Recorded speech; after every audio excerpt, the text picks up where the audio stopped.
SER Podcast. SER Historia. Cadena SER. Con Nacho Ares.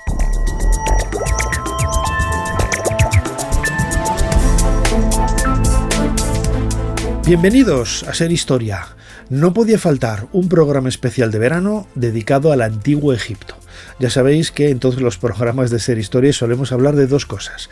Bien, León, la ciudad de la que todos los que hacemos este programa, menos Fermín, que lo tenemos ya casi bautizado, nacimos allí, tanto Jesús Callejo, Ana Caballero como un servidor somos de León, pero sobre todo también hablamos en muchas ocasiones de Egipto, del Egipto de los faraones, como buenos egiptolocos.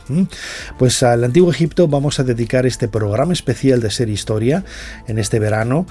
Vamos a recordar la figura de Harry Burton, el fotógrafo que marcó la semblanza y la singularidad del trabajo de Howard Carter en el descubrimiento de la tumba de Tutankamón. Vamos a hablar de la Gran Pirámide, vamos a hablar del Antiguo Egipto en el cine, un montón de temas apasionantes que seguro os van a hacer disfrutar la próxima hora aquí en la cadena SER. Como siempre, soy Nacho Ares y os doy de nuevo la bienvenida a SER Historia. Comenzamos.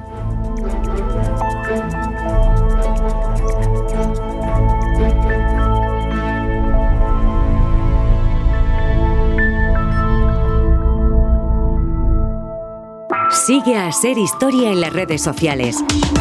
Nos tienes en Twitter, Facebook, YouTube, Instagram y TikTok.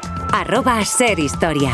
Y también puedes suscribirte a nuestra newsletter mandándonos un correo a serhistoria@cadenaser.com. Jesús Callejo, una semana más, bienvenido de nuevo a SER Historia. ¿Qué tal, Nacho? Pues bien hallado, una semana más y en este caso pues en un ambiente que tanto a ti como a mí nos encanta, que es los aires de Egipto. Teníamos que hablar de Egipto y hoy toca.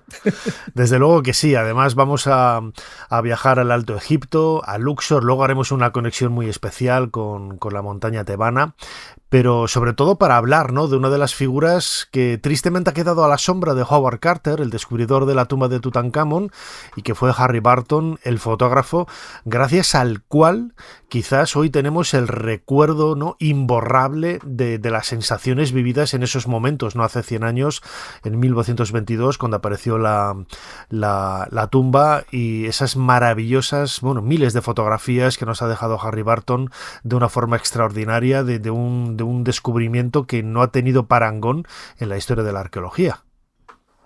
Así es, además este personaje me pasó a mí y le pasa a mucha gente, ¿no? Hemos visto muchísimas fotografías suyas, de hecho, en algunas de mis charlas cuando he hablado de Egipto, pues he puesto fotografías, pero sin saber que era de Harry Burton, o sea, que es un poco lo que nos ha pasado a tantos y tantos, que muchas de esas imágenes que inmortalizaron pues, el descubrimiento del siglo, ¿no?, como fue la tumba de Tutankamón, mucha gente no sabe quién es el que estaba detrás, porque evidentemente él es el que hacía las fotos y los protagonistas eran Lord Carnarvon, Howard Carter y, por supuesto, pues toda la expedición de aquel momento. Y bueno, pues para mí fue una grata sorpresa cuando me propusiste hablar de este hombre, porque es cierto que le tenía ahí en el limbo un poco del olvido, que realmente el fotógrafo se llamaba Harry Burton, y eso me ha dado pie para ver un documental que se ha hecho sobre él, dura 1 hora, donde se cuenta un poco pues, las peripecias, en fin, la cámara que él usaba. De hecho, yo creo que él es famoso por 2 cámaras, ¿no? Primero por la cámara fotográfica, esa Sinclair 1, esa cámara que utilizaba placas de vidrio de 7x9, y luego la otra cámara, la cámara del tesoro, la cámara de Tutankamón, que fue también pues, para darle la celebridad. De hecho, se supone que él hizo pues, hasta 7.600 negativos en esta expedición tebana, porque él fue arqueólogo también, como bien sabéis. Evidentemente lo que te cuente, Nacho, ¿qué no sabes tú sobre este personaje? Pero bueno, él fue arqueólogo en sus primeras etapas hasta que se convierte en el fotógrafo oficial de Howard Carter. Y de esas 7.000 negativos que él llegó a hacer, 1.400 están dedicadas exclusivamente a la tumba de Tutankamón para recoger con el más mínimo detalle, con esas cámaras de aquella época, imagínate, pues la cantidad de objetos que allá aparecieron, hasta más de 5.000. Y entonces esa labor antropológica, se podría decir, etnográfica, y a la vez arqueológica, se la debemos ni más ni menos a Harry Burton, que yo creo que hay que ponerle con letras de oro, porque sin él, a día de hoy, los descubrimientos no tendrían la brillantez y el prestigio que han tenido sin esas fotografías. Se hubiera quedado los testimonios escritos, pero imagínate esos testimonios escritos sin las imágenes, ¿no?, sin las fotografías. Harry Barton, desde luego, se merece ese documental y posiblemente algún día una película. Lo que pasa es que su vida no es tan aventurera, ¿no? Como la de Harry, como la de otros egiptólogos de la época. Pero sin ser tan aventurera, sí estuvo metido en todos los fregados, incluido, y luego lo comentaremos, en la supuesta maldición de Tutankamón. Desde luego que sí, Harry Barton merecía este cronovisor, como así vamos a hacer, para recordar no solamente la figura de este extraordinario arqueólogo, como bien decías ahora Jesús, él comenzó siendo arqueólogo, egiptólogo, trabajando incluso en el Valle de los Reyes, que es donde entabló esa amistad con Howard Carter, y luego convirtiéndose, pues sin temor a equivocarme, ¿no? en el mejor fotográfico, en el mejor fotógrafo arqueológico de todos los tiempos, ¿no? Con todos los problemas que tenía entonces aquellas cámaras, de esos problemas consiguió su virtud para conseguir las fotografías, los negativos, que son absolutamente extraordinarios. Muy bien, Jesús Callejo, tenemos delante de nosotros el teclado de nuestro cronovisor. ¿Cuál es la fecha que nos propones en esta ocasión? Pues la fecha es el 21 de febrero de 1923.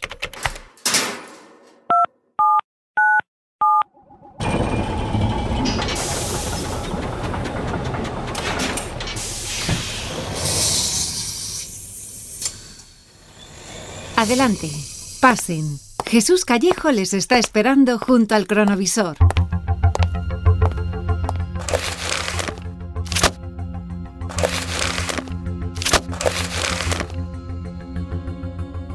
Muy bien, Jesús. Mira, tenemos delante de nosotros el periódico The Times. Estamos pasando algunas páginas y es la primera vez, ¿no?, que aparecen estas sensacionales fotografías que marcan un poco lo que va a ser la celebridad a partir de ahora de Harry Barton.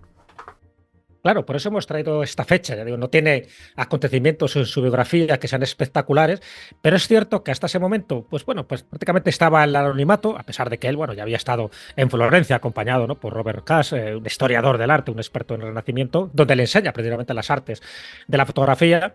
Él ya estuvo con Theodore Davis, que era, pues en fin, el millonario estadounidense, que es el que le convierte en egiptólogo, ¿no?, porque él tenía varias de las concesiones en el Valle de los Reyes.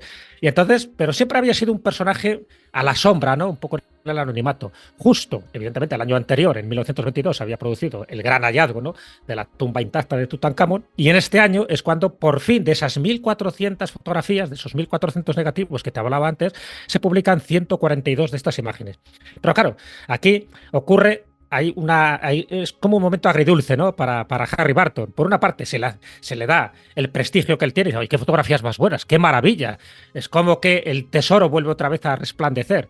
Pero claro, aquí es una maniobra que hizo Lord Carnarvon, que al fin y al cabo estamos hablando del mecena, ¿no?, del que estaba poniendo la pasta, porque lo vende todo, vende la exclusiva a este diario, al The Times, y lo vende por 5.000 libras. ¿Qué ocurre? Que los demás diarios se cabrean, porque, claro, al vender la exclusiva, esas fotografías de Harry Barton no las pueden publicar en otros periódicos. Y eso hizo que, por una parte, Lord Carnarvon estuviera recaudando parte de la financiación que estaba utilizando en el Valle de los Reyes, pero por otra parte, pues también le generó una serie de controversia, de polémica y de sinsabores, no solo a Lord Carnarvon, no solo a Howard Carter, sino también a Harry Barton, que también se llevó un pellizco, ¿no?, de esta cantidad. Pero es cierto que Urbi et Orbi empezó a ser conocido Harry Barton como, madre mía, qué fotógrafo, qué maravilla, qué cámara fotográfica está utilizando, que es una cámara cuadrada de fuelle, y con qué precisión y con qué resolución. Y luego es cuando empezamos a saber cómo hacía estas fotografías, cómo utilizaba espejos, cómo utilizaba sobre todo la luz solar en el Valle de los Reyes, y para que no se quemaran además esos negativos. Pues si te parece, Jesús, vamos a viajar, como decía antes, a la montaña tebana. Vamos a intentar conectar con Drabuel Naga, que es donde está trabajando el proyecto Yehuti, dirigido por José Manuel Galán, y en esta ocasión vamos a intentar hablar con Carmen Ruiz. Ella es fotógrafa, es epigrafista, es la encargada de todo el tema audiovisual en la tumba de Yehuti y perfecta conocedora y admiradora de la figura de Harry Barton. Carmen Ruiz, bienvenida a Ser Historia. Hola Nacho, ¿qué tal? Encantada de estar con vosotros. Hola Jesús, ¿qué tal? Hola, uy, qué bien se te escucha, qué maravilla, la técnica. Como si estuviera aquí junto a nosotros. Esto es alucinante. La técnica está avanzando, que es una barbaridad. Ya hubiera querido Harry Barton, ¿no?, tener este tipo de elementos para poder disfrutar de ello. Carmen, tú eres fotógrafa, conoces muy bien el trabajo de Harry Barton, y seguro que en vuestro día a día encontráis pues muchos problemas, ¿no?, para realizar las fotografías con todos los avances que hay ahora, todas las cámaras digitales, todos los añadidos, todos los pluses extra que tienen las cámaras. El principal problema que hay en Egipto es la luz, ¿no?, algo que Barton consiguió resolver de una forma magistral. Pues sí, mira, hoy en día las fotografías arqueológicas en Egipto tienen el problema más que de la luz, porque hoy en día tenemos cámaras que nos permiten hacer mediciones con precisión. Es el problema del polvo. Lo que sí es cierto es que en la época en que Harry Barton hacía esas maravillosas fotografías, la luz sí que era un problema, porque no existían las mediciones tan precisas como las de hoy en día. La magia y el arte de Harry Barton era que era capaz de hacerlo a ojo. Estaba tan acostumbrado y tenía tal maestría que él no usaba ni siquiera un fotómetro para hacer las mediciones. Lo hacía a ojo, sabía el tiempo que tenía que exponer cada placa de vidrio. Y otra de las cosas maravillosas que era capaz de hacer era las fotografías en ese ambiente lleno de polvo, que hoy en día con nuestras super cámaras digitales aisladas y herméticas sigue siendo un problema. Además, fíjate, estaba Carmen, pensando ahora perdona, Jesús, en uno de los detalles que son muy conocidos, ¿no? Una de las fotografías más conocidas de esos casi 1500 negativos de vidrio de Harry Barton de Tutankamón es las fotos que hizo de la máscara. Hoy nos puede parecer algo cotidiano, algo normal, pero fotografiar oro, el brillo del oro, es absolutamente extraordinario, más con los contratiempos que pudiera tener las cámaras en aquella época. Y él consiguió, bueno, pues utilizando un truco casero, ¿no? Cuéntanos, Carmen, ¿cómo consiguió esas fotografías tan maravillosas de la máscara y del oro de Tutankamón? Bueno, Harry Barton está claro que era un artista y era un innovador, porque tiene muchos trucos que hoy en día no sabemos descifrar. Y uno de esos trucos que empleó fue para fotografiar la máscara de Tutankamón, para evitar esos brillos que en la fotografía en blanco y negro quedan bastante feos. Cubrió la máscara con parafina. Entonces matizó el brillo del oro y de esa manera la máscara, si vemos las fotografías, tiene un aspecto maravilloso, ¿no? Color mate, pero conseguimos adivinar el brillo del oro debajo de esa parafina. Sí, Carmen, tenía una duda que quería preguntarte, además tú como experta fotógrafa y además también experta en la vida de Harry Barton, porque muchas de las fotografías que he visto de este fotógrafo son, bueno, evidentemente del interior, ¿no?, de la tumba de Tutankamón, de esa KV62, ¿no?, me parece que es, y luego hay fotografías donde se ve a los obreros excavando, pero no se les ve a los obreros en movimiento, me refiero. Entonces, ¿qué exposición tenía en la cámara, ¿no?, de cuántos segundos para que esa fotografía quedara tan nítida, donde no se viera cómo se desplazaban pues algunos obreros? Sí, que no salían movidas, las fotos no estaban movidas, claro, como es muy fácil mucho la atención, porque ahora, incluso sí, con cámaras de ahora saldrían movidas. Entonces, ¿qué ocurría? ¿Que les dejaban allí como si fuera una especie de escultura estática, o realmente la exposición que tenía era más breve en segundos de lo que yo supongo? Por eso digo que nos des una explicación técnica a ese prodigio. Bueno, pues ese prodigio tiene una explicación y nace un poco en la formación artística de Harry Barton. Harry Barton, además de ser un grandísimo fotógrafo arqueológico, era un gran conocedor del arte.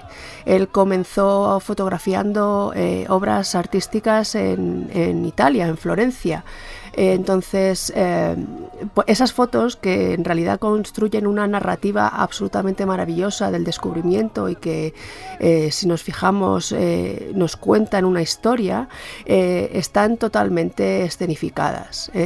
Harry Barton era conocedor del arte, y si nos fijamos en cada una de esas fotografías en las que Howard Carter está abriendo las capillas o están desenvolviendo o envolviendo alguno de los objetos, están totalmente escenificadas. Él nos dio... Son una especie de posados, ¿no? Sí, son... Como si fuera un paso de Semana Santa, ¿no? Están ahí todos con la postura. Efectivamente. De hecho, podemos encontrar paralelismos con algunos cuadros renacentistas. Yo he estado investigando y analizando las fotografías de Harry Barton, y probablemente de una forma inconsciente él reflejó esos inicios suyos en el arte y en la fotografía, y esos posados en algunas ocasiones nos pueden incluso recordar cuadros de Piero de la Francesca, de ¿no? Piero También. de la Francesca, efectivamente, de autores del Renacimiento italiano que fueron sus inicios. Fíjate, estaba pensando ahora, estamos hablando de esa magia de las fotografías en blanco y negro, pero él fue también pionero en la fotografía en color. Él realizó algunas fotografías de la tumba de Seti I, la tumba del padre de Ramsés II, que las ves ahora y parecen fotografías hechas con una cámara actual. ¿Cómo podía conseguir el color de una forma tan precisa hace 100 años cuando estaba naciendo, ¿no?, esta técnica? Bueno, es que Harry Barton en aquella época, yo siempre me gusta pensar que era un superhéroe de la fotografía, ¿eh? Tenía superpoderes que hoy en día todavía no hemos conseguido desvelar, y el gran superpoder de Harry Barton era en aquella época, con los pocos medios que tenían, el dominio total y absoluto de la luz. No tenemos que olvidar que la fotografía al final consiste en dominar y poner a nuestro servicio la luz. Es el manejo de la luz. Jesús. Una pregunta para los dos, ¿no? Porque de las muchas fotografías que he vuelto a visionar, ¿no?, de Harry Barton, hay una que me llama la atención, aparte de ver a Howard Carter en distintas posturas. Ahora ya por lo que me has comentado, lo que hacía era un posado, se podía decir, no se podía decir que era un robado, ¿no? Era un posado. Pero hay una de fotografías que es la de Hussein Abdel Rasul, ¿no?, este famoso niño aguador. Entonces quería saber un poco vuestra opinión, porque siempre se ha hablado, ¿no? Además, él posa con un collar de Tutankamón, ¿no?, con esos 5 escarabajos de lapislázuli. Entonces, realmente, porque he leído muchas cosas sobre este niño, si fue realmente el que llevaba las tinajas y por casualidad encontró, ¿no?, la piedra que luego condujo a la tumba de Tutankamón, o fue más bien una especie de leyenda urbana y se le elevó un poco a la gloria, y más con esta fotografía, a este niño aguador. ¿Qué protagonismo tuvo realmente en el hallazgo de Tutankamón? Bueno, pues la historia del niño aguador en realidad es una leyenda. Esta leyenda surge porque Howard Carter, que era también un conocedor de los medios extraordinario, en una de sus conferencias en Estados Unidos inventó esta historia. Tenemos que pensar que en Egipto los propios egipcios son muy dados a novelar y a imaginar momentos maravillosos en los descubrimientos de las tumbas. Y la leyenda el niño aguador es una leyenda, igual que muchas otras que hablan de descubrimientos por un burro que mete una pata en un agujero y cosas así. Estas cosas son muy, muy dadas a la naturaleza. Sí, propia de los egipcios. De los egipcios, ¿no? Además, bueno, hay que decir que las fotos son reales, es Hussein Abdel Rasul quien aparece en esas imágenes, pero nada tiene que ver con el descubridor, ¿no? Y además, si ves las entrevistas de Hussein Abdel Rasul hasta que murió en los años 90, él jamás dijo que él había encontrado el primer peldaño. Siempre hablaba de su padre, de su tío, como los descubridores de la tumba. No es algo que les han achacado los hijos posteriormente. Sí, mira, y además al hilo de esta fotografía, que me viene muy bien para comentaros otro de esos superpoderes de Harry Barton, esta foto de este niño está hecha delante de ese fondo blanco que Harry Barton empleaba. El resto de los fotógrafos empleaban un fondo liso, y Harry Barton descubrió que ese fondo tenía que ser curvo para que no hubiera reflejos. Entonces eso indica su gran conocimiento de cómo funcionaba la luz. Y y también fue capaz de hacer algunos prodigios tecnológicos en su propia cámara. Si vemos esta fotografía, existen 2 versiones de la misma. Él era capaz de hacer 2 fotos, dos tomas a la vez en el mismo disparo. Entonces, si nos fijamos, existen 2 versiones de esta misma fotografía, una que está un poquitín movida. Eso y la sería otra... porque el niño era nervioso, seguro. Sí, entonces con esta técnica él también conseguía esa nitidez, ¿no? 2 disparos en una misma toma te aseguraban que al menos una de las 2 iba a estar correcta. Antes Jesús nos estaba hablando de las 2 máquinas, las 2 cámaras que solía utilizar Harry Barton, pero corrígeme si me equivoco, Carmen Ruiz, epigrafista y fotógrafa del proyecto Yehuti, él solía también hacer sus propias máquinas, es decir, utilizaba unos negativos de un tipo, de un tamaño en otras cámaras que realmente no estaban hechos para eso, es decir, hacía sus tejemanejes, ¿no?, en las cámaras para conseguir un resultado extraordinario. Pues sí, la verdad es que la cámara con la que le vemos en algunas de las fotografías, poquísimas fotografías que tenemos de Harry Barton, es una Sinclair, y esta cámara es incapaz de tener los negativos que hoy tenemos en el Griffith. Entonces todavía nos estamos preguntando cómo es posible que tengamos esos negativos que no caben en esa cámara que él utilizaba.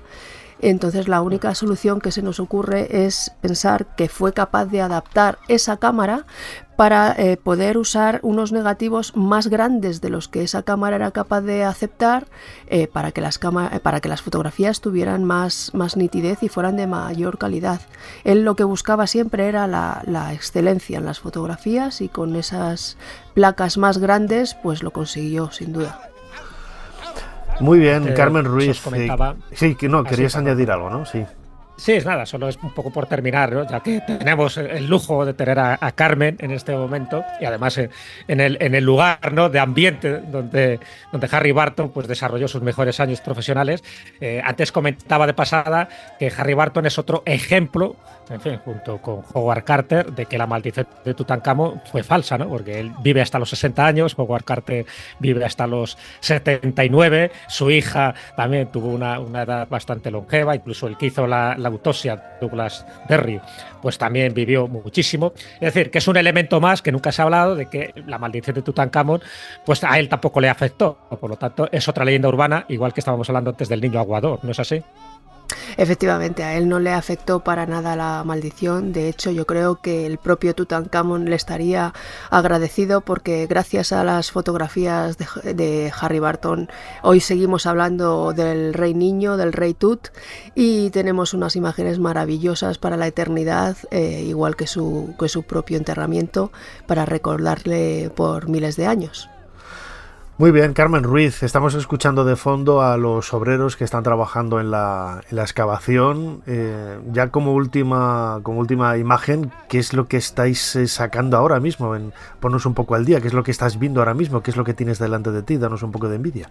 Pues mira, yo estoy ahora mismo en el patio de la tumba de Yehuti, la TT11, tumba tebana, y que es mi oficina. Me gusta decir que es mi oficina. Yo paso aquí las 8 horas que estamos trabajando en el yacimiento. Y ahora mismo pues estoy viendo a los obreros en la colina que está por encima de la tumba de Yehuti, que están sacando los capazos con la arena, y delante de mí pues tengo abiertos algunos pozos. En algunos de ellos están trabajando, en uno de ellos sé que está mi compañera Laura, que disfruta y se lo pasa estupendamente en los pozos funerarios. Y bueno, pues ambiente de excavación, eso es lo que tengo delante de mí. Bueno, pues lo dicho, nos das mucha envidia, Carmen Ruiz, se te oye como si estuvieras aquí. Esto de la IP y el tie line funciona en los teléfonos móviles que da gusto. Carmen Ruiz, epigrafista y fotógrafa en el proyecto Yehuti. Como siempre, muchísimas gracias por habernos ayudado a hacer un poquito más de historia. Gracias a vosotros, y gracias por haber puesto en valor un poquito la figura de Harry Barton, que merece mucho más reconocimiento del que ha recibido hasta ahora. Harry Barton es, sin lugar a dudas, la sombra de Tutankamón, podríamos definirlo así, ¿no? Gracias a él tenemos el recuerdo muy vivo en esas fotografías en blanco y negro del descubrimiento de la figura del faraón niño. Ya le hemos dedicado este cronovisor junto con Jesús Callejo.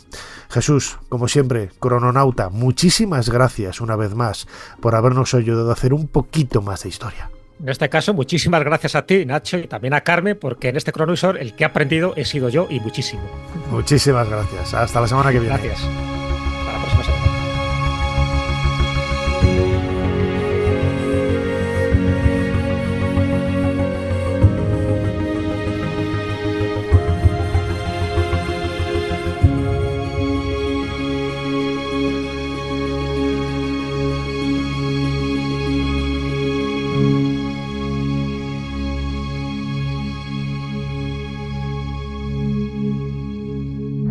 Estoy al pie de la escalera. Las patas de la nave están enterradas en la superficie, como a 3 o 4 centímetros. Aunque la superficie parece ser muy granulada, cuando te acercas es como si fuera polvo. Voy a pisar ahora fuera de la nave. Es un pequeño paso para el hombre, pero un gran paso para la humanidad. Ser Historia con Nacho Ares. Todo lo que quisiste saber de la historia, la madrugada del sábado al domingo, en la cadena SER. La pirámide de Keops. Una de las 7 maravillas del mundo. 146 metros de altura. 5 millones de toneladas de piedra se alzan desde hace 4.500 años. Es la más alta, la mayor y la más enigmática de todas las construcciones faraónicas. 45 siglos después surge el misterio. ¿Cómo se construyó la pirámide? El arquitecto francés Jean-Pierre Houdin inició una investigación hace 10 años. Ha analizado y descifrado el monumento con la mirada afilada del experto, como si tuviera que reconstruirla él mismo. Hoy, al término de su investigación y gracias a las nuevas tecnologías, propone una teoría revolucionaria. ¿Habrá conseguido resolver el enigma de la Gran Pirámide de Keops?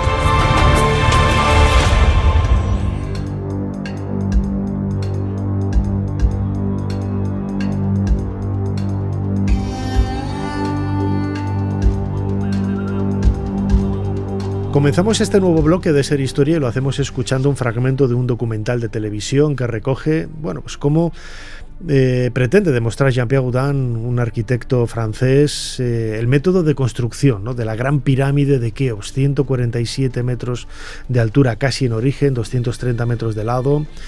Bueno, pues quizás uno de los paradigmas, ¿no?, de los misterios de la construcción, de los misterios del propio ser humano en relación a todo lo que conlleva y a todo lo que hay alrededor. Queríamos hablar de la Gran Pirámide, que yo creo que en las 16 temporadas de Ser Historia lo hemos mencionado en alguna ocasión, pero nunca hemos dedicado un bloque entero a la Gran Pirámide, y el otro día se me ocurrió la idea, digo, ¿quién mejor que hacerlo junto con José Miguel Parra, egiptólogo, que ha estado en innumerables ocasiones con nosotros? José Miguel, bienvenido de nuevo a Ser Historia. Un placer, como siempre, Nacho. ¿Por qué crees que la Gran Pirámide causa esa fascinación tan grande en la gente? La gente no se explica cómo pueden haberla construido, y la verdad es que cuando te pones debajo la ves y es una montañita, no tienes nada que ver. Te das cuenta del tamaño que tiene cuando estás a un par de kilómetros y sigue siendo impresionante. Entonces eso es imposible no sorprenderse, no pensar en cómo pudieron hacerlo. Además, fíjate, esta fascinación no es algo moderno, sino que nace ya en la propia antigüedad. Los autores clásicos, Heródoto, Diodoro, Estrabón, Plinio, hablan todos maravillas de la Gran Pirámide, y también en la Edad Media, ¿no?, lo que suscitaba quizás ese interrogante que todavía existe alrededor de este monumento. Sí, lo curioso es que en la Edad Media, hasta el 1300 y poco, o y mucho, la Gran Pirámide todavía conservaba su revestimiento. Y lo sabemos gracias a que el cónsul francés entonces nos lo cuenta en su recorrido, en su libro sobre su recorrido por la parte oriental del Mediterráneo. Nos cuenta eso, que hubo un gran terremoto y que quitaron las piedras del revestimiento y que gracias a esa hay muchas cosas construidas en el Cairo nuevo, ¿no? Entonces, esa fascinación hubiera sido todavía más impresionante a eso, hasta el siglo XIV aproximadamente. Lo que llama la atención es la visión que se tiene ahora de la pirámide. La Gran Pirámide es el enterramiento de Keops, eso yo creo que no lo puede dudar nadie. Ahora hablaremos, si quieres, un poco de ello, pero siempre extrapolamos, ¿no?, la idea de ese conjunto completo, ese conjunto funerario, que la Gran Pirámide no tendría sentido si no estuviera acompañada de lo que tiene alrededor. En efecto, porque la pirámide es el elemento más visible de un conjunto de edificios. Está formado por un templo bajo, una calzada de acceso, un templo alto y la pirámide. Y además, en el caso de la pirámide de Keops, o de Jufu, como le llamamos los egipcios, 3 pirámides pequeñitas, se supone que para reinas, y una pirámide subsidiaria que descubrió a finales de los 80 Hawass, cuando quitó la carretera que daba la vuelta a la pirámide.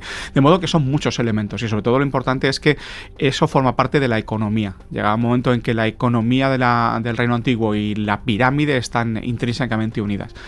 Yo calculé en uno de mis libros que aproximadamente el 5% o el 6% del presupuesto total, vamos a hablar hablando de palabras fuera de contexto, pero el presupuesto total del Estado egipcio en ese momento era lo necesario, lo que hacía funcionar y construir la Gran Pirámide, que, equiparando, es más o menos lo mismo que se gastó Estados Unidos para llevar al hombre a la luna con el proyecto Apolo. Claro, buscando paralelos es fácil entender un poco el significado que hay detrás de este monumento. Ahora hablaba, ¿no?, de ese enterramiento del faraón Keops. Mucha gente dice, ¿no?, ¿por qué no hay en el interior de la pirámide jeroglíficos? Estamos hablando de un monumento que ya me llamó y me hizo ilusión, ¿no?, encontrar en el último libro de Pierre Talet y Mark Lenner, ¿no?, que ya retrasaban aún más la cronología de la pirámide al 2650 a.C., ¿no?, sobre todo a partir de esas cronologías, ¿no?, que se han realizado desde los años 90 por Carbono 14, a partir de esos elementos orgánicos que han aparecido, ¿no? Cuéntanos un poco la historia, porque se ha estudiado la cronología en varias ocasiones, ¿no? Bueno, tenemos que, para que los oyentes nos sepan un poco de qué estamos hablando, la cronología egipcia es muy sencilla en cuanto a sus aspectos generales. El reino antiguo, periodo intermedio, reino medio, segundo periodo intermedio, etc. Pero el modo de conseguirla es bastante complicado. Los egipcios no tienen un año 1 a partir del cual cuentan los años de reinado. De modo que con cada faraón empieza un reinado y empieza un recuento. Entonces, o sabemos todos los faraones y sabemos todos los años de reinado, o siempre nos quedamos cortos. Tampoco sabemos cuánto tiempo duran los periodos intermedios, porque no hay estado, entonces tampoco hay muchas fechas administrativas. De modo que esas fechas pueden bailar bastante, hasta 100 años incluso, dependiendo de cuánto cojas de ese Carbono 14, ¿no? Entonces es curioso. Pero estamos hablando de eso, de los 2600, 2500 aproximadamente, es decir, hace 4500 años. Es una barbaridad de tiempo. Además, la última evidencia que relacionaba la construcción de la pirámide con la figura de Keops era el papiro de Merer, ¿no?, aparecido descubierto por Pierre Talet en el Mar Rojo, que yo recuerdo en un corte que te grabé para el podcast Dentro de la Pirámide, que decías que quizás era el dato que más cerca nos podría llevar, ¿no?, al momento de la construcción. Cuéntanos un poco, este papiro es extraordinario porque es el diario de uno de los obreros, de los jefes de obreros. Sí, hablando un poco de la economía de las pirámides, para construirlas se necesita cobre. Egipto es una sociedad calcolítica, una sociedad, el Egipto de las pirámides, es una sociedad de la edad del bronce, del cobre. ¿Qué es lo que pasa? Hay que ir a buscarlo. ¿Y dónde lo van a buscar? En las minas del Sinaí. Entonces, enfrente justo de donde están las minas, se construyó un puerto a finales del reinado de Snefru, que duró hasta finales del reinado de Keops. Bueno, pues ese puerto está formado por unos almacenes grandiosos, esculpidos en la roca, son cerca de 30 me parece, y son de 30 metros de lado, por 2 de alto y como 3 de alto, una cosa así. Bueno, pues allí, para taparlos, cuando no había nadie, ¿qué es lo que hacían? Ya traían a un grupo de expertos en traer grandes o mover grandes pesos, grandes bloques de piedra desde la Gran Pirámide, y los tapaban. Entonces, en el último año que estuvo funcionando ese puerto, que es el último año que tenemos registrado de Keops, el año 27 o 26 aproximadamente, pues resulta que se llama un equipo. Ese equipo cierra la entrada de todos los corredores, de los túneles almacenes, por así llamarlo, y como ya ha terminado su trabajo, lo que hace es guardar los papiros que llevaba él, donde apuntaba todo, guardarlos, no dejarlos, no tirarlos, sino guardarlos detrás de unas piedras. Y eso se descubrió en el año 2013. Y el contenido es maravilloso, porque tiene, por un lado, documentos administrativos donde apunta a Merer cuánto han cobrado, quién lo ha cobrado, qué tipo de cosa han cobrado y cuánto les falta por cobrar. Y además hay otro que tiene el documento, que es lo que se conoce el diario de Merer, donde nos narra día a día su recorrido diario durante, valga la redundancia, durante 30 jornadas de trabajo.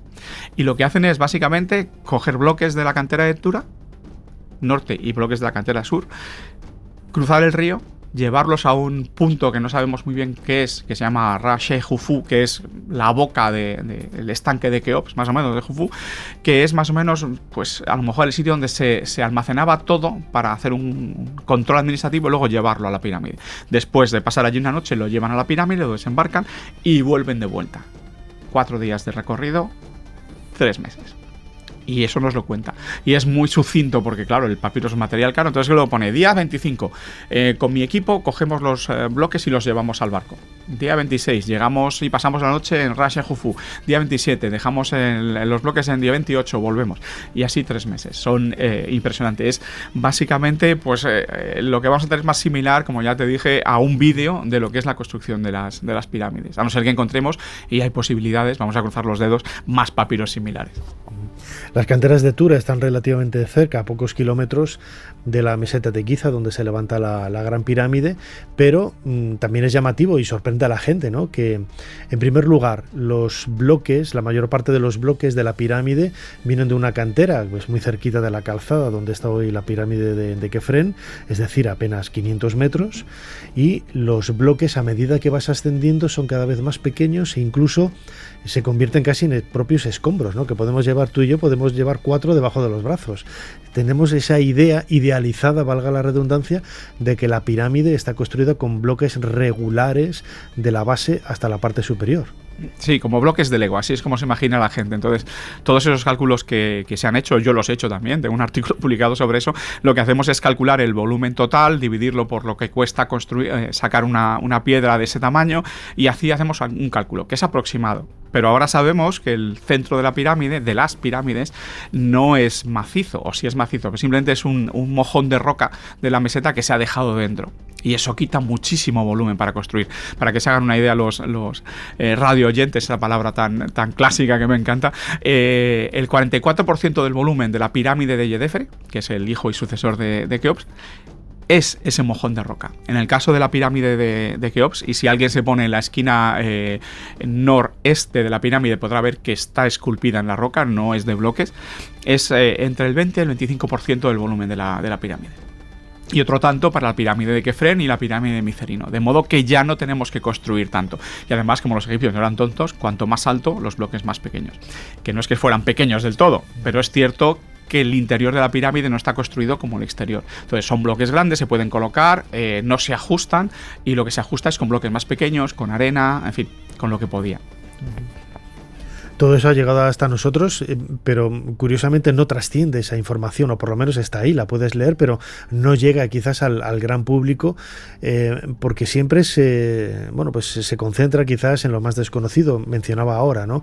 Mucha gente le llama la atención el hecho de que no haya textos en las pirámides de la cuarta dinastía, en este caso de la pirámide de Keops, pero también hay una explicación en relación a lo que decíamos antes, que no tenemos que ver la pirámide como algo sacado de per se, es decir, no es un monumento per se, sino que tiene que contar con todo lo que hay alrededor, ¿no? Sí, no hay textos dentro de la pirámide, pero sí hay textos en el templo, sí hay textos en el otro templo, sí hay textos en la calzada de acceso. Lo que pasa es que los de Keops están completamente destruidos. Tenemos pequeños restos, tenemos pequeños bloques a finales de los 80, cuando se hizo un una obra hidráulica para quitar las aguas de Albañal del poblado que estaba cerca de la pirámide, se encontró en varios puntos haciendo agujeros en el suelo donde se podía encontrar el templo, y se tiene más o menos localizado. Y hay algunos bloques que curiosamente están reutilizados en la pirámide de Amenhotep I y en la de Senuseret I del Reino Medio. Claro, porque en este caso no es que estuvieran intentando ahorrar gasto, porque está tan lejos la pirámide que es un gasto enorme llevarlo, sino simplemente querían coger algo que pertenecía a un faraón antiguo, en este caso es Keops, y llevarlo a la pirámide e incluirlo, ¿no? Entonces eso es un poco lo que nos lleva. Los textos existen, pero no los tenemos. Es como las momias. ¿Han estado allí? Sí, pero tenemos muy poquitas. Bueno, en realidad hay muchas. Un placer escucharte, José Miguel Parra, egiptólogo, amigo desde hace un montón de décadas, más de 30 años. ¿Cómo pasa el tiempo? Teníamos pelo, acuérdate. Totalmente. Como siempre, muchísimas gracias una vez más por habernos ayudado a hacer un poquito más de historia. Un placer, como siempre, Nacho.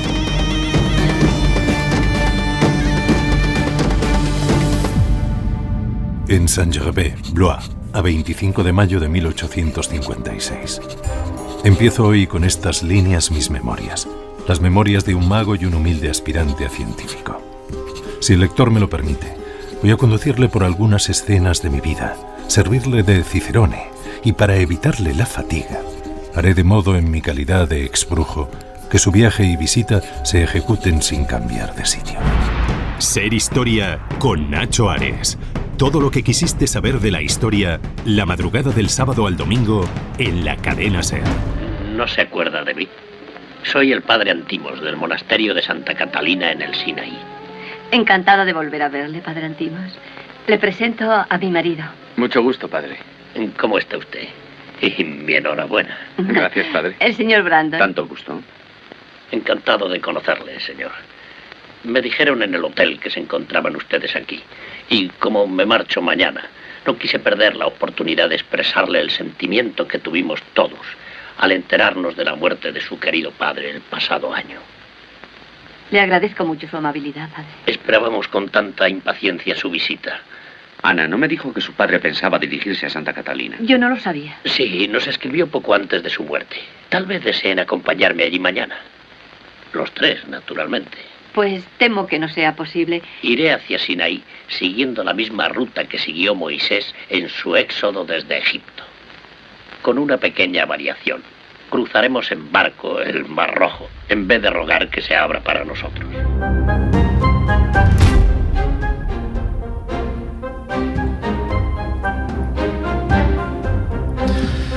Pasamos de página a nuestro programa, con nuestro particular libro de historia, y lo hacemos escuchando un corte de una película de la década de 1950, El Valle de los Reyes.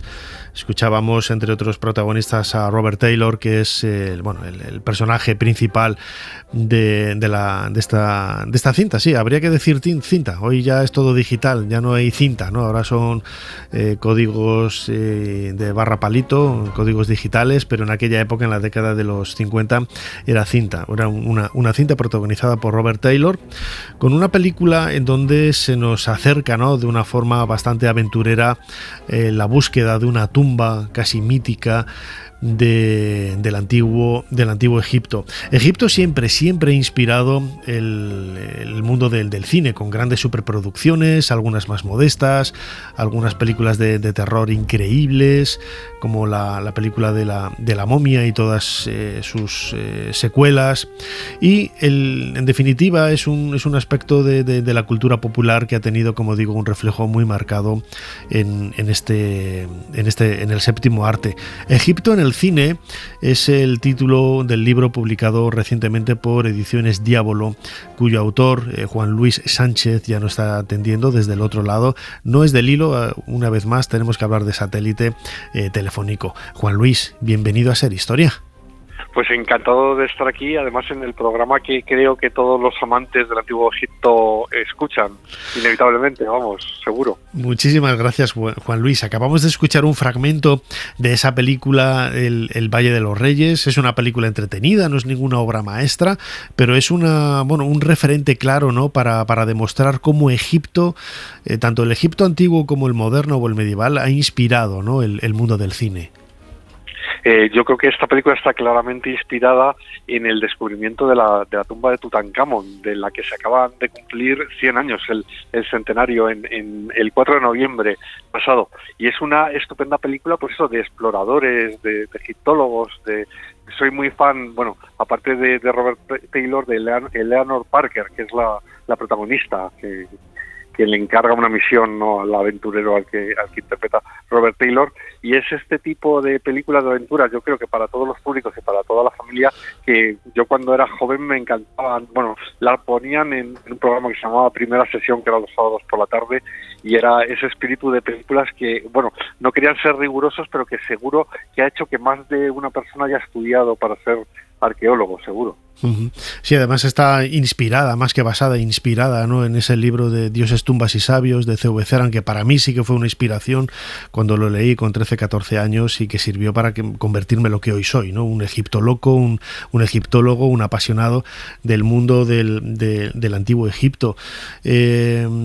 Podríamos incluso separar, ¿no?, tu libro Egipto en el cine tiene también esa parte cronológica, ¿no?, en la historia del séptimo arte, pero hay películas que tienen una inspiración, quizás son más cercanas a la historia, aunque bueno, cambiando siempre con esas licencias literarias, ¿no?, como la película de Kabalevich, Faraón, de los años 60, o estas de aventuras, ¿no? Todas ellas tienen ese común denominador que es la fascinación que hemos sentido por Egipto, sus misterios, sus tumbas, las pirámides, el desierto, el boato, ¿no?, de ese orientalismo. Todo ello pues ha inspirado, ¿no?, al séptimo arte a lo largo de más de 100 años.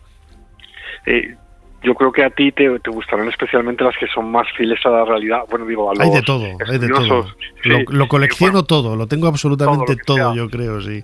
Pero supongo que disfrutarás más Faraón, que está rodado, bueno, yo creo que la escena en la que al protagonista le dicen que ha muerto, bueno, el protagonista que es el faraón Ramsés XIII, creo recordar. Sí, 14. Sí. Es el 14, pues cuando le dicen que ha muerto su padre... Sí. Se lo dice la auténtica pirámide de Giza, o sea, está rodada en localizaciones reales y está basada en una novela que es lo que has leído de Boleslav Prus, que es un escritor polaco, y esto es una delicia para los auténticos apasionados de Egipto. Pero hay otras, por ejemplo, bueno, pues al director de Tierras Faraones, que fue Howard Hawks, él tenía un asesor histórico que le informaba de lo que podía poner y lo que no. Le dijo que no había camellos en Egipto en la época que era la construcción de la Gran Pirámide de Keops. Pues por lo visto un historiador le dijo que en esa época no existían los camellos, pero él, en detrimento de la espectacularidad, no se usan los camellos, y también porque piensa que la gente relaciona el desierto con camellos, pues los pone. Digamos, no es un error exactamente, un error sería si no lo supiera, es una licencia histórica que él se ha tomado, que a veces esas licencias históricas pues pueden funcionar, pueden dar lugar a mejores películas, aunque no hay que tomarlas como un ensayo de historia. Yo siempre recuerdo el caso del Cid, la película con Charlton Heston, que tenía a Menéndez Pidal como historiador, y en una secuencia determinada dicen, adelante por España. No existía España en la época del Cid, pero el director creyó que para que en Estados Unidos sitúen dónde está ocurriendo la acción, decir adelante por España y no entrar en detalles que, bueno, esperando que los que sí saben un poco de historia perdonen un poco esta licencia. O sea, a veces funciona así. Pero bueno. Sí, desde luego. Además, yo creo que no tenemos que perder de vista el hecho de que, bueno, que estamos viendo una película, ¿no? Que es al igual que estamos leyendo una novela histórica, puede tener ese calado histórico, pero no deja de ser una novela, no deja de ser una ficción, y todo ello tiene que ayudar, como bien decías, al lector o al espectador de la película a recrear un ambiente, a construir una historia, a construir una trama, y que, bueno, que si realmente, yo estoy convencido de que si escucháramos, por ejemplo, los diálogos reales, si tuviéramos una máquina del tiempo, como hacemos nosotros aquí en Ser Historia con el cronovisor, para poder ver esos diálogos entre Ramsés II y alguno de sus hijos, el príncipe Hamwaset, por ejemplo, y tal, sería todo muchísimo más anodino, muchísimo más aburrido de lo que realmente nos ofrece el cine, ¿no? Hablabas de esas licencias, las películas de finales de los años 90, de La momia, de la Universal.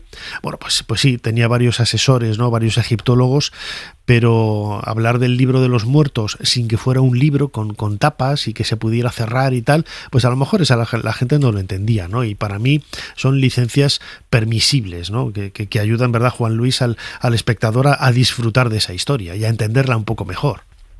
Otra cosa sería si, por ejemplo, estuviéramos leyendo una tesis doctoral, pues entonces, claro, si hay algo que no es real, pues habría que señalarlo, habría que rebatirlo, ¿no?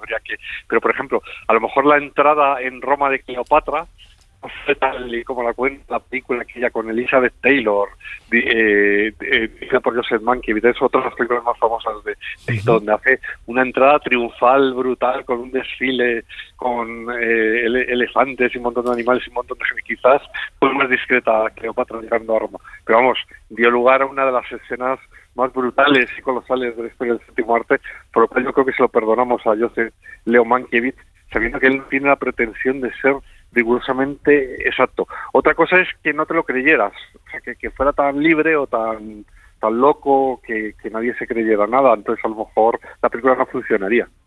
Uh-huh.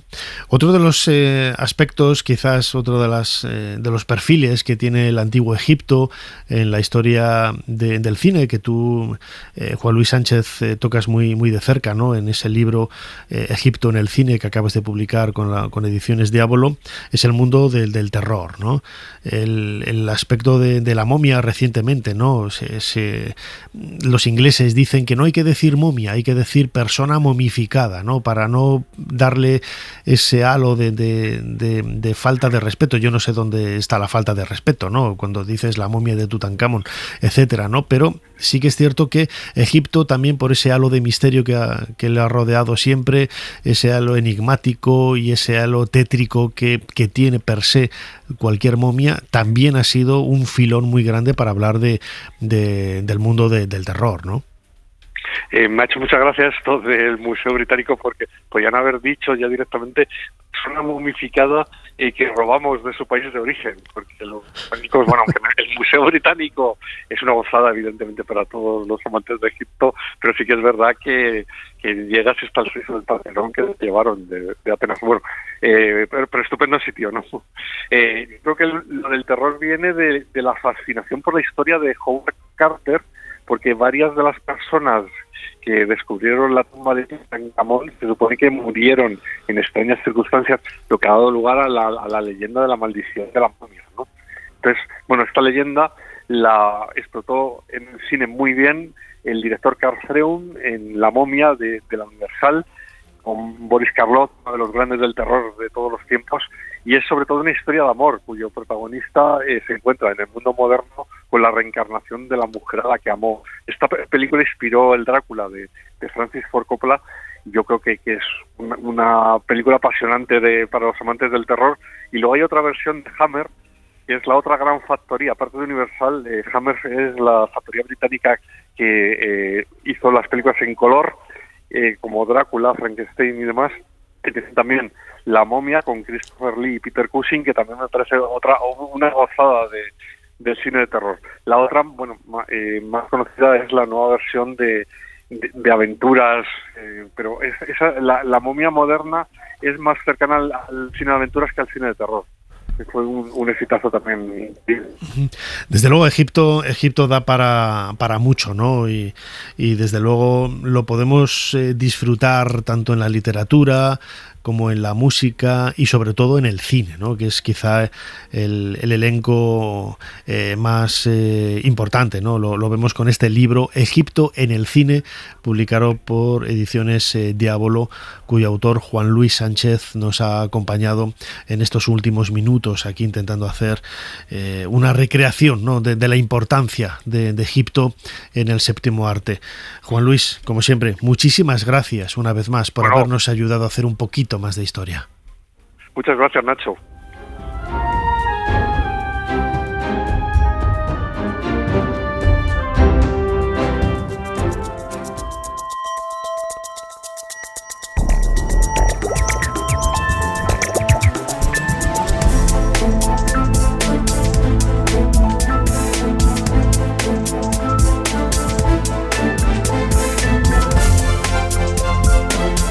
Llegamos al final de este nuevo programa estival de Ser Historia, aquí en la cadena SER.